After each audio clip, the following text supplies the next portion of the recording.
I never thought I'd be writing this, but here I am, pouring my heart out to strangers on the internet.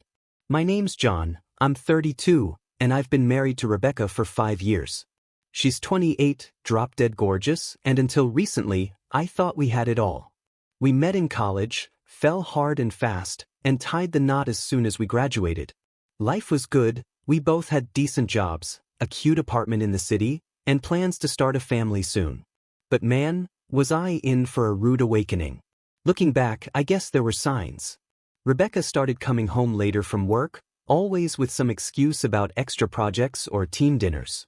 She'd spend hours on her phone, quickly hiding the screen whenever I walked by. But like an idiot, I never questioned it. I trusted her completely. The first real red flag came when Rebecca started dressing differently. She'd always been stylish, but suddenly she was wearing designer clothes and carrying bags that cost more than our rent. When I asked about it, she'd brush it off, saying they were gifts from her work mentor or that she'd found amazing deals online. I wanted to believe her, but something felt off. She was spending more time at the gym, always dolled up, even for quick grocery runs. And then there were the mysterious weekend work retreats that seemed to pop up out of nowhere. One night, I woke up to find her side of the bed empty. It was 2 a.m. I checked her phone, she'd left it behind, which was unusual. That's when I saw a text from someone named Sandy flash on the screen. Can't wait to see you again, beautiful. Same place tomorrow? My stomach dropped. Who the hell was Sandy? I couldn't sleep after that. When Rebecca came home around 4 a.m., reeking of expensive cologne, I pretended to be asleep. My mind was racing. Was she cheating? With someone named Sandy? The next day, I did something I'm not proud of. I snooped through her phone while she was in the shower. What I found made me sick to my stomach. Dozens of flirty texts and risque photos exchanged with Sandy, who turned out to be a 68-year-old man named Alexander Sanders. The messages went back months. They talked about fancy dinners, weekend getaways, and intimate details I can't even bring myself to repeat. My beautiful wife was having an affair with a man old enough to be her grandfather. I confronted her as soon as she got out of the shower. Who the fuck is Sandy? I demanded, holding up her phone. Rebecca's face went pale, then twisted into a sneer I'd never seen before. Well, I guess the cat's out of the bag, she said, not even trying to deny it. Sandy treats me better than you ever could, John. He knows how to satisfy a woman, in bed and out of it. I felt like I'd been punched in the gut. Are you serious right now? I asked, my voice shaking. We've been married for 5 years, and you're throwing it all away for some rich old guy? Rebecca laughed, a cold, harsh sound I'd never heard from her before. Oh please. Don't act so shocked. Did you really think someone like me would be satisfied with our mediocre life? Sandy gives me everything I want, luxury, excitement, and yes, mind-blowing sex. I couldn't believe what I was hearing. This wasn't the woman I married. But we had plans, I stammered. What about starting a family? Our future? She rolled her eyes. Wake up, John. I was never going to have kids with you. Why would I ruin my body when I can just enjoy Sandy's grandchildren? Plus, have you seen his estate? It's like a fairy tale. My head was spinning. I felt like I was in some twisted nightmare. How long has this been going on? I managed to ask. Long enough, she smirked. And before you ask, yes, all those work trips? I was with Sandy. Those designer clothes? All from him. Face it, John. You were never enough for me. I felt like I was going to be sick. The room was spinning and I had to sit down. Rebecca just stood there, watching me with a mix of contempt and something that looked almost like pity. So what now? I asked, my voice barely above a whisper. You're just going to leave me for this? Sandy? Rebecca shrugged, already pulling out a suitcase from our closet. That's the plan. Sandy's already drawn up divorce papers.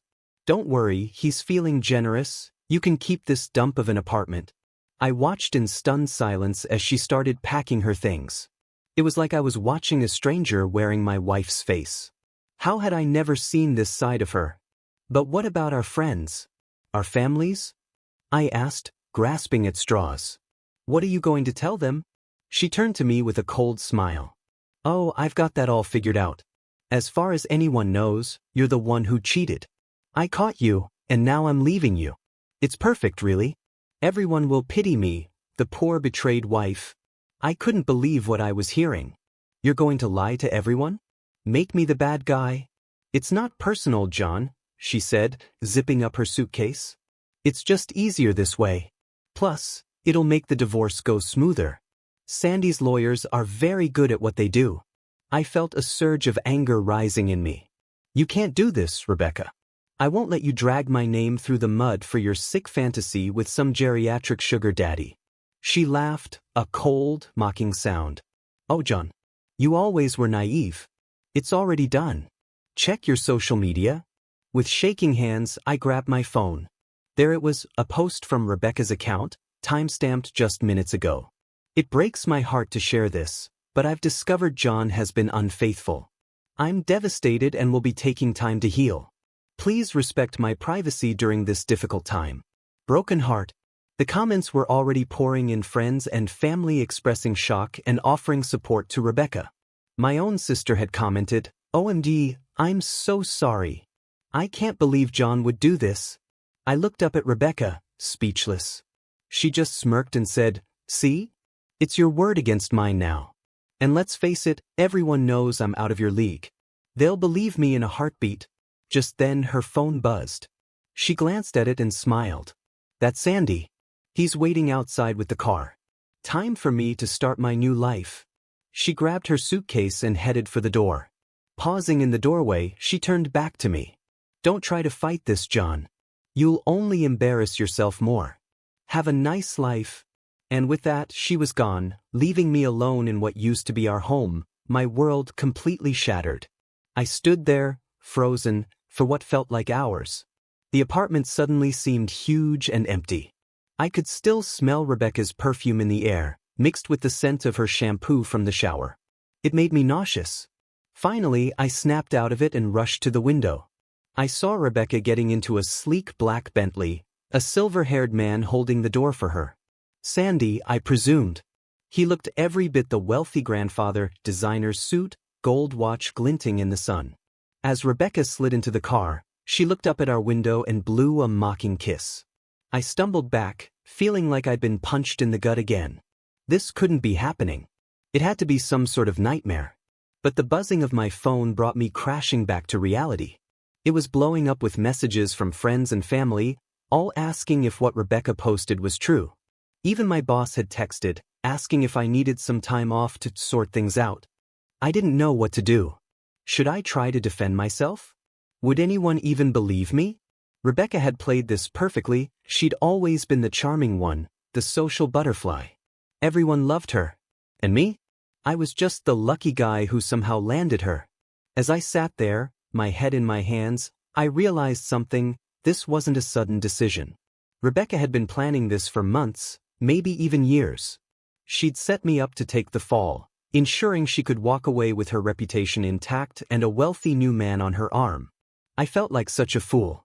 How had I not seen this coming? The next few days were a blur of confusion, anger, and despair. I barely ate or slept, ignoring the constant barrage of messages and calls. I couldn't bear to face anyone, to see the judgment in their eyes or hear their pitying words. On the third day, I finally worked up the courage to call my best friend, Mike. He'd been blowing up my phone, alternating between concern and anger. When I finally answered, his voice was a mix of relief and frustration. Jesus, John, what the hell is going on? Is it true? Did you really cheat on Rebecca? I took a deep breath and spilled everything. The affair, Sandy, Rebecca's plan, all of it. There was a long silence when I finished. Holy shit, Mike finally said. I don't even know what to say, man. Are you sure? I mean, this doesn't sound like the Rebecca we know. That's just it, I said bitterly. We never really knew her at all. Mike was quiet for a moment. Hey, look, you need to get out of that apartment. Pack a bag and come stay with Sarah and me for a while. We'll figure this out. I hesitated but realized he was right. I couldn't keep hiding. All right, I said. I'll be there in an hour. As I packed, I noticed Rebecca had left behind a few things, a framed photo of us on our honeymoon, a sweatshirt of mine she used to wear. It felt like a final twist of the knife. Just as I was about to leave, there was a knock at the door. My heart raced. Was it Rebecca? Had she come back? I opened the door, my heart pounding, only to find a stern-looking man in a crisp suit standing there. He wasn't Rebecca, but somehow, I knew this wasn't good news. "John Smith?" he asked, his voice clipped and professional. I nodded, a sense of dread washing over me. "I'm here to serve you with divorce papers," he said, holding out a thick envelope. "You've been named as the respondent in a divorce filing by Rebecca Smith, citing infidelity and irreconcilable differences." My hands shook as I took the envelope. But I didn't. I stammered. The man cut me off. "I'm just the messenger, sir. You have 30 days to respond. I suggest you get a lawyer." With that, he turned and left. I stood there, staring at the envelope in disbelief. Rebecca had actually done it. She'd filed for divorce, officially accusing me of cheating. The reality of the situation hit me like a ton of bricks. Inside the envelope, along with the legal documents, was a handwritten note from Rebecca. "John, I hope you understand this is for the best. Don't try to fight it. Sandy's lawyers are the best in the business. Just sign the papers and let me go. Consider it a parting gift. I could have taken you for everything, but I'm feeling generous. Goodbye forever, Rebecca." The casual cruelty of her words made my blood boil. This wasn't just about leaving me. She was systematically destroying my life, my reputation, everything. With shaking hands, I grabbed my phone and called Mike again. "Change of plans," I said when he answered. "I need a lawyer." Now, Mike, bless him, came through. Within an hour, I was sitting in the office of Sarah's cousin, a tough-as-nails divorce attorney named Linda. As I recounted the whole sordid tale, Linda's expression grew increasingly grim. "Well, John," she said when I finished, "I'm not going to sugarcoat this. You're in a tough spot. Rebecca's played this very smartly. The social media post, the quick filing, she's controlling the narrative. But it's all lies." I protested. "Can't we just tell the truth?" Linda sighed. "We can, but it's your word against hers. And with her claiming you cheated, the burden of proof is on us. Do you have any evidence of her affair?" I thought back to the texts I'd seen on Rebecca's phone. There were messages, but they were on her phone. She's probably deleted them by now. What about financials? Any unexplained expenses or gifts? I shook my head. She said Sandy bought her everything. It never touched our accounts. Linda tapped her pen thoughtfully. "Okay, here's what we're going to do. First, we're going to file a counterpetition denying the infidelity charges and accusing Rebecca of adultery. It might not stick, but it'll buy us time."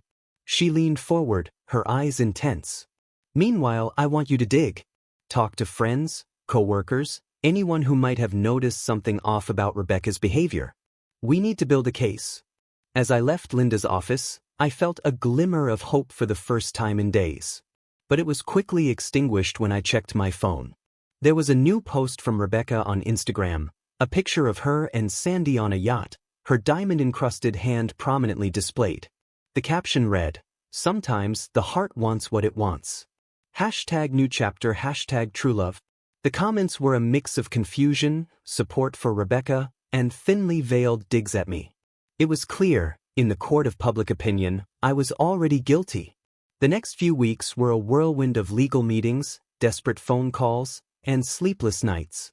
I moved in with Mike and Sarah, unable to bear staying in the apartment filled with memories of my life with Rebecca. Following Linda's advice, I started reaching out to friends and colleagues, trying to gather any information that might help my case. It was a painful process, having to explain the situation over and over, seeing the doubt in people's eyes. Most were sympathetic but unhelpful. "I'm so sorry, John, but I never noticed anything strange," was the common refrain. A few admitted they'd seen Rebecca out at expensive restaurants or clubs, but always assumed she was with me or work friends. Then came a breakthrough. My old college buddy, Tom, called me out of the blue. "John, man, I've been trying to reach you," he said, his voice urgent. "I saw Rebecca's post and, well, I've got something you need to see." We met at a quiet coffee shop. Tom looked nervous as he slid his phone across the table. I didn't want to believe it, but, well, look. On the screen was a photo dated 3 months ago. It showed Rebecca sitting on the lap of an older man at a high-end bar. They were kissing passionately, oblivious to the camera. "I was at a business conference," Tom explained. "I saw them and couldn't believe it. I took the picture thinking I'd confront you about it, but I chickened out. I'm so sorry, man. I should have told you sooner." I stared at the photo, a mix of emotions churning inside me. Anger at Rebecca's betrayal, relief at having proof, and a strange, hollow feeling seeing the woman I loved in the arms of another man. "Tom," I said, my voice hoarse, "you might have just saved me." With this new evidence in hand, I rushed back to Linda's office. She examined the photo carefully, a small smile playing on her lips. "This is good, John," she said. "Very good. It doesn't prove the extent of the affair, but it's solid evidence that Rebecca was unfaithful before filing for divorce. We can use this." She immediately started drafting a motion to amend our counterpetition, including the photo as evidence. "We'll also subpoena Rebecca's phone records," Linda added. "If she was communicating regularly with this Sandy character, we'll have proof of an ongoing relationship." For the first time in weeks, I felt a glimmer of hope. But Linda tempered my expectations. "Don't get too excited yet," she warned. "Rebecca's lawyer will fight this tooth and nail. And remember, Sandy has deep pockets. They might try to buy their way out of this." As if on cue, my phone buzzed with a text from an unknown number. "John, it's Sandy. Let's talk man to man. I can make this all go away. Name your price." I showed the message to Linda, who frowned. "Don't respond," she advised. "We can use this too. It's essentially an attempt at witness tampering." As I left Linda's office, I felt a strange mix of emotions. Part of me wanted to take Sandy's offer, to just end this nightmare and move on. But a larger part was angry at Rebecca's betrayal, angry at Sandy's attempt to buy me off, angry at the whole messed up situation. I decided then and there, I wasn't going to let them win. I was going to fight, not just for my reputation, but for the truth. Little did I know, the real battle was just beginning. The next day, I woke up to a media frenzy. Somehow, the story of our divorce had leaked to the local news. My phone was blowing up with notifications, and when I turned on the TV, I saw Rebecca's face plastered across the screen. She was giving an interview, tears streaming down her perfectly made-up face. "I just don't understand how he could do this to me," she sobbed. "We had such a perfect life, and he threw it all away for a fling." I watched in disbelief as she spun a tale of my supposed infidelity, painting herself as the heartbroken victim. She even hinted at emotional abuse, saying I had been controlling and manipulative. The reporter then turned to the camera. "We reached out to John Smith for comment, but he has not responded." I felt sick. Rebecca had taken her lies to a whole new level, and now the entire city was buying into her story. My phone rang. It was Linda. "John, have you seen the news?" she asked urgently. "I'm watching it right now," I replied, my voice shaking. "Okay, listen carefully," Linda said. "Do not, under any circumstances, talk to the media. We're going to issue a statement through my office denying all allegations and asserting your intention to vigorously defend yourself in court." As we talked strategy, another call came in. It was my boss. "John, we need to talk," he said gravely. "Given the current situation, we think it's best if you take a leave of absence." I felt like I was in free fall. In the span of a few weeks, I'd lost my wife, my reputation, and now potentially my job. All because of Rebecca's lies and her affair with a rich old man. The next few days were a blur of legal meetings and damage control. Linda worked tirelessly, filing injunctions to prevent Rebecca from making further public statements and preparing our case for court. Meanwhile, I was left to deal with the fallout in my personal life. My parents called, confusion and disappointment clear in their voices. "John, honey," my mom said, "we're trying to understand. Is what Rebecca's saying true? Were you really unfaithful?" It broke my heart to hear the doubt in her voice. I explained everything, choking back tears as I recounted Rebecca's betrayal and manipulation. There was a long silence when I finished. "Oh, John," my dad finally said, his voice gruff with emotion. "We're so sorry. We should have known better than to believe those lies. You hang in there, son. We're behind you 100%. Their support meant the world to me, but it was a small comfort in the face of the storm I was weathering. Friends were divided. Some stood by me, while others distanced themselves, unsure what to believe. Then came another twist. A young woman I didn't know reached out to me on social media. Her message sent chills down my spine. "Hi John, you don't know me, but I think we have something in common. I was Sandy's girlfriend before Rebecca came along. I saw the news and, well, I think I have some information that could help you. Can we meet?" I immediately forwarded the message to Linda. She responded quickly, "This could be a game changer, John. But be careful. It could also be a trap set by Rebecca or Sandy. Let's arrange a meeting at my office."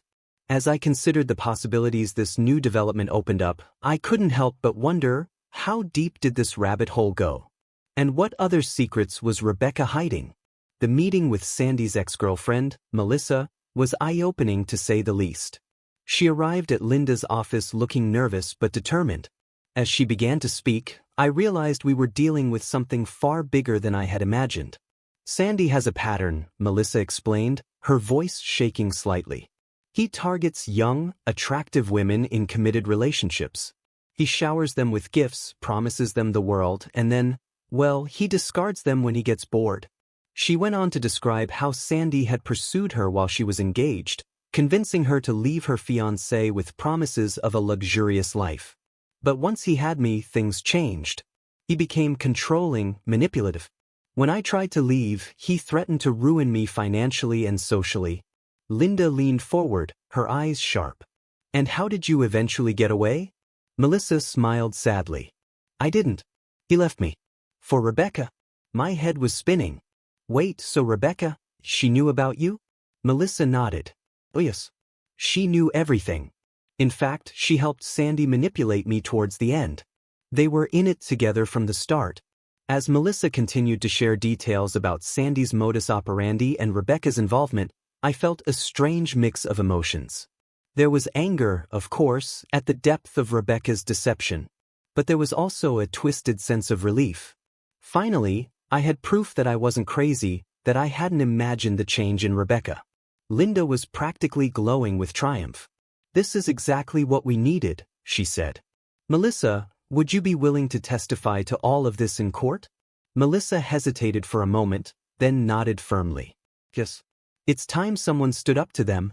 As we wrapped up the meeting, I felt a surge of hope. For the first time since this nightmare began, I could see a way out. But I also knew that Rebecca and Sandy wouldn't go down without a fight. The real battle was just beginning. Armed with Melissa's testimony and the mounting evidence, Linda decided it was time to go on the offensive. We filed an amended counterpetition detailing Rebecca's affair with Sandy, their history of manipulating others, and the false allegations against me. The response was swift and brutal.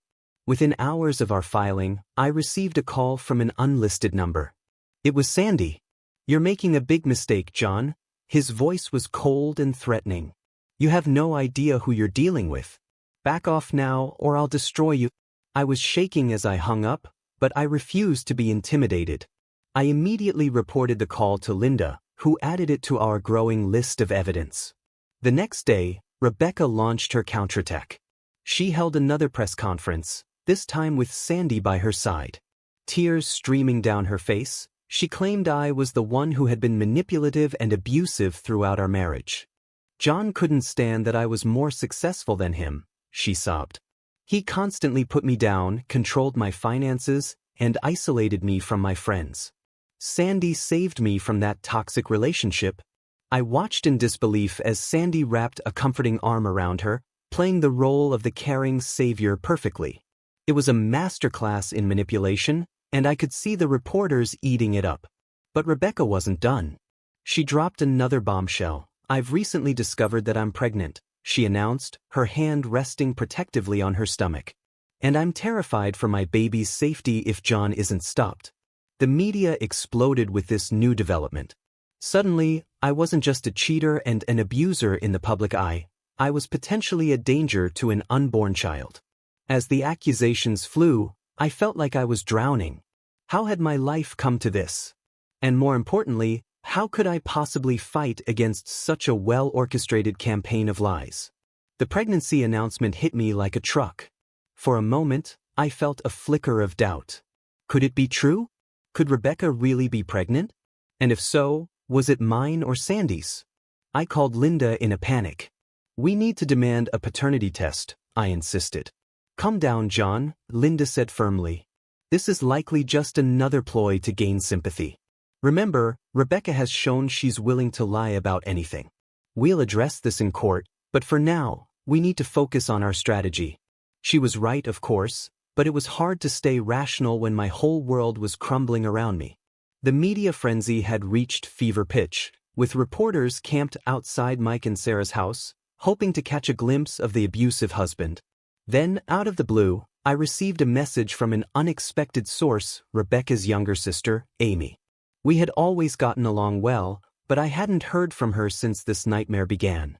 John, I know you probably hate my whole family right now, but I need to talk to you. I don't believe what Rebecca's saying. Can we meet? I was wary, but desperate for any ally. With Linda's cautious approval, I agreed to meet Amy in a public cafe. When I arrived, Amy looked nervous and upset. John, I'm so sorry, she blurted out as soon as I sat down. I know Rebecca is lying. I've seen her with Sandy for months, way before she left you. I should have said something sooner. As Amy spilled everything she knew, the secret meetings, the lavish gifts, the plans Rebecca had been making, I felt a mix of vindication and renewed anger. Why are you telling me this now? I asked. Amy's eyes filled with tears. Because I can't stand by and watch her destroy you with lies. And because I'm worried about her. Sandy isn't who she thinks he is. I've heard things, John. Scary things about his past girlfriends. As I listened to Amy's warnings about Sandy, I realized this situation was even more dangerous and complex than I had imagined. I knew I had to act fast, not just to save my own reputation, but potentially to save Rebecca from a fate she couldn't yet see. Armed with Amy's information and her willingness to testify, Linda and I decided to change tactics. Instead of just defending myself, we needed to expose Sandy for who he really was. Linda reached out to her contacts in law enforcement, and we discovered that Sandy had a history of financial fraud and allegations of emotional abuse from ex-partners. None had ever stuck. He always managed to settle out of court or intimidate his accusers into silence. We also hired a private investigator to dig deeper into Sandy's background and his relationship with Rebecca. The PI came back with some shocking findings. Sandy wasn't nearly as wealthy as he pretended to be. Most of his assets were leveraged to the hilt, and he was teetering on the edge of bankruptcy. He's been using Rebecca to secure loans and invest in risky ventures, the PI explained. If any of them fail, she'll be on the hook for millions. This information changed everything. Rebecca wasn't just a gold digger who had betrayed me, she was potentially a victim herself, manipulated by a skilled con man. I struggled with what to do with this information. Part of me wanted to let Rebecca face the consequences of her actions. But another part, the part that had loved her for years, couldn't bear the thought of her being ruined by Sandy. After a long discussion with Linda, we decided on a bold move. We would approach Rebecca privately, present her with all the evidence we had gathered about Sandy, and offer her a deal. If she retracted her false allegations against me and told the truth about her affair, we would help protect her from Sandy's schemes. It was a risky plan. Rebecca might refuse, or worse, she might tell Sandy and give him time to cover his tracks. But it felt like the right thing to do. With a mix of anxiety and determination, I prepared to confront Rebecca one last time. Little did I know, this meeting would change everything in ways I could never have predicted. The meeting with Rebecca was set up at a neutral location, a private room in Linda's law firm. As I waited for her to arrive, my heart was pounding. I hadn't seen her face to face since the day she left, and I wasn't sure how I would react. When Rebecca walked in, I was shocked. The confident, glamorous woman I had known was gone. She looked tired, stressed, and scared. For a moment, our eyes met, and I saw a flicker of the woman I had fallen in love with. "What's this about, John?" she asked, her voice lacking its usual bravado. "I'm only here because Amy insisted." I took a deep breath and laid out everything we had discovered: Sandy's fraudulent past, his financial troubles, and the danger she was in. As I spoke, I saw the color drain from Rebecca's face. "No," she whispered, shaking her head. "You're lying. Sandy loves me. He wouldn't." I gently pushed the file of evidence across the table. "See for yourself," I said quietly. With trembling hands, Rebecca started going through the documents. I watched as disbelief turned to horror on her face. When she looked up, her eyes were filled with tears. "Oh God, John," she choked out. "What have I done?" What followed was a flood of confessions and apologies. Rebecca admitted to the affair, to the lies, to everything. She broke down completely, revealing how Sandy had slowly manipulated her, playing on her insecurities and dreams of a more exciting life. "I never meant for it to go this far," she sobbed. "I was going to tell you about the affair, but Sandy convinced me that this way was better. He said it would protect my reputation. I didn't want to hurt you, but I was so caught up in his promises." As I listened to Rebecca's story, I felt a complex mix of emotions: anger, pity, and a lingering love that I couldn't quite shake. But mostly I felt a sense of closure. Finally, I was hearing the truth. "What do we do now?" Rebecca asked, looking lost and scared. I exchanged a glance with Linda, who nodded encouragingly. "We fight back," I said firmly. "Together." The following weeks were a whirlwind of legal activity and public statements. Rebecca, with our support, came clean about everything. She retracted her allegations against me, admitted to the affair, and exposed Sandy's manipulations and fraudulent activities. The media frenzy that followed was intense, but this time, the narrative had shifted. I was no longer the villain, but a wronged husband who had shown compassion in the face of betrayal. Rebecca, while not absolved of her actions, was seen as another of Sandy's victims. Sandy, unsurprisingly, tried to flee the country when he realized the game was up. But thanks to Linda's foresight in alerting the authorities, he was apprehended at the airport. The sight of him in handcuffs, his designer suit rumpled and his arrogant smirk gone, was more satisfying than I care to admit. As for Rebecca and me, we had a long, painful conversation about our future. Despite her remorse and my lingering feelings, we both knew too much had happened to salvage our marriage. We agreed to an amicable divorce, with Rebecca voluntarily relinquishing any claim to alimony or shared assets as a gesture of apology. The pregnancy, it turned out, had been another lie, a desperate attempt by Rebecca to gain sympathy and security when she began to suspect Sandy wasn't what he seemed. The revelation was both a relief and a reminder of how far she had been willing to go in her deception. In the end, as I signed the final divorce papers, I felt an unexpected sense of peace. The ordeal had been painful, but it had also taught me valuable lessons about trust, self-worth, and the importance of standing up for the truth. As I left the lawyer's office, a free man in every sense, I realized that while my life had been turned upside down, I had survived. More than that, I had emerged stronger, wiser, and ready to start a new chapter.